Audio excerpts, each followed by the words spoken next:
राम राम दोस्तों, स्वागत है आपका अपने YouTube चैनल जग्गू मोहाली में।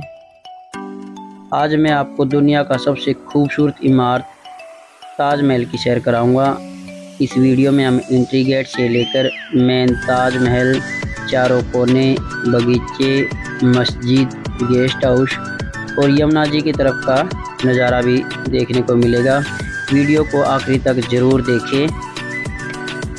दोस्तों, इस वक्त हम ताजमहल के मेन गेट यानी एंट्री पॉइंट पर खड़े हैं और भाई इस गेट की बात करो तो ये लाल बलुआ पत्थर से बना हुआ है। गेट बहुत ज़्यादा विशाल बना हुआ है, आप वीडियो में देख ही रहे होंगे कितना बड़ा है ये। और यहाँ पे हमने 2-4 फ़ोटो खींचे, उल्टी सीधी बनाई है वीडियो।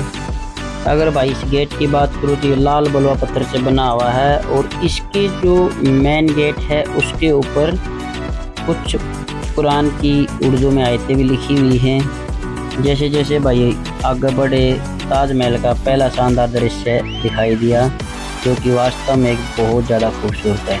और भाई ताजमहल पूरा सफ़ेद संगमरमर के पत्थर से बना है और इसके अंदर शाहजहाँ की, मुमताज़ की प्रतीकात्मक कब्रें हैं, जबकि जो इसकी असली कब्रें हैं वो इसके नीचे वाले भाग में हैं। ताजमहल को प्रेम की निशानी भी कहा जाता है भाई।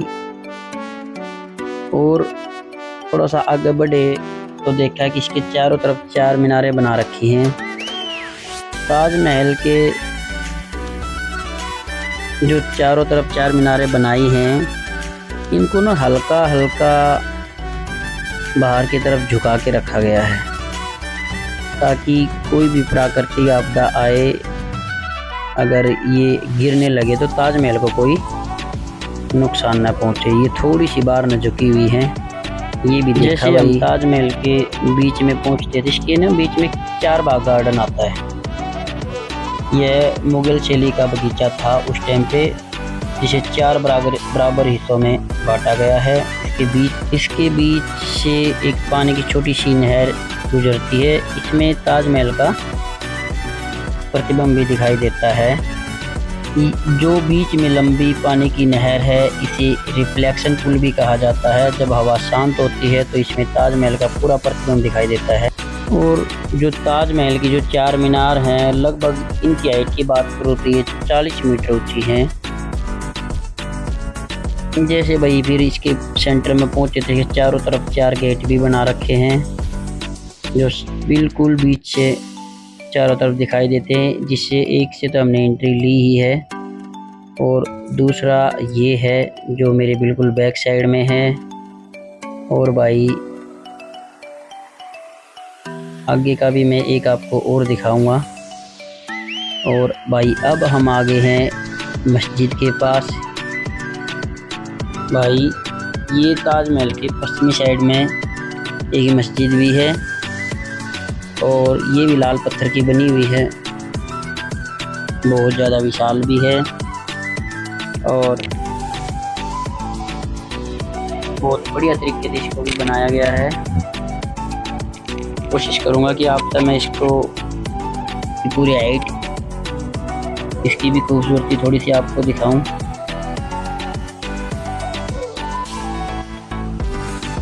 पर मैं इसके ज़्यादा पास हूँ तो इसलिए शायद ये पूरी कैमरे में तो नहीं आ सकती। कोशिश करूँगा थोड़ा दूर जाऊँ, दूर से इसका व्यू आएगा।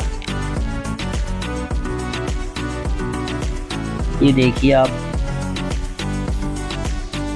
इसको भी बड़ा विशाल तरीके से बनाया गया है।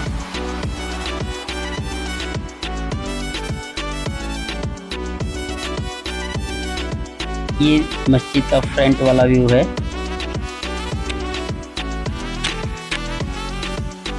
और भाई जैसे ही मस्जिद ख़त्म होती है तो बिल्कुल हम पहुँच जावा ताजमहल के बिल्कुल बैक साइड में, जहाँ पे यमुना मैया जी बह रही है।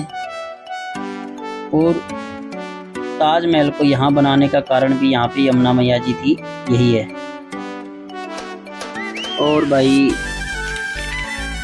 बैक साइड का व्यू आप देख लो, बिल्कुल इसके टच होके यमुना जी बह रही, बिल्कुल ही टच होके थोड़ा सा स्पेस है साथ में। और बैक साइड से भी ताजमहल का व्यू उतना ही सुंदर था भाई जितना फ्रंट था। बैक साइड भी हमने 2-4 उल्टी शुल्टी वीडियो बनाई, थोड़ा सा कैमरे में कैद करा इस चीज़ को। और उसके बाद फिर हम दोबारा से ही ताजमहल की दूसरी साइड में आ गए। थोड़ा सा व्यू आपने, ये मेरे बैक साइड पर मस्जिद है, दूसरी साइड में ये ताजमहल है। मस्जिद के बिल्कुल सामने है ताजमहल। और बैक साइड का व्यू भी आपको थोड़ा सा दिखाने की कोशिश करूँगा। और भाई धूप बहुत ज़्यादा तेज थी, गर्मी इतनी तेज तो मैं लोग खड़ा ही नहीं रहा था। ये देखो आप, इधर मस्जिद है, इधर ताजमहल है। ये साइड से ताजमहल को दिखा रहा हूँ, साइड से ताजमहल ऐसा दिखता है। इधर मस्जिद, स्पेस भी काफी छोड़ा गया है बीच में भाई, दोनों के साथ साथ में टच। और ये अब हमने पूरा ताजमहल को देख लिया है। ये मस्जिद का फ्रंट है और ये ताजमहल को साइड से मैं दिखा रहा हूँ आपको। और बस अब हम जा रहे हैं वापसी सेंटर की तरफ। सेंटर से भी एक थोड़ा सा व्यू मैं आपको और दिखाऊंगा। और दोस्तों, ये हमारा अभी नया व्लॉग बनाना हमने शुरू किया है, तो प्रॉपर व्लॉग बन भी नहीं पा रहा और थोड़ा बोलना भी उतना अच्छे से आ नहीं रहा जितना अच्छे से आना चाहिए। तो जो मिस्टेक हुई है उनके लिए सॉरी। और सभी को राम राम। सभी लोग अपना ख्याल रखें, स्वस्थ रहे। मिलते हैं नेक्स्ट वीडियो में।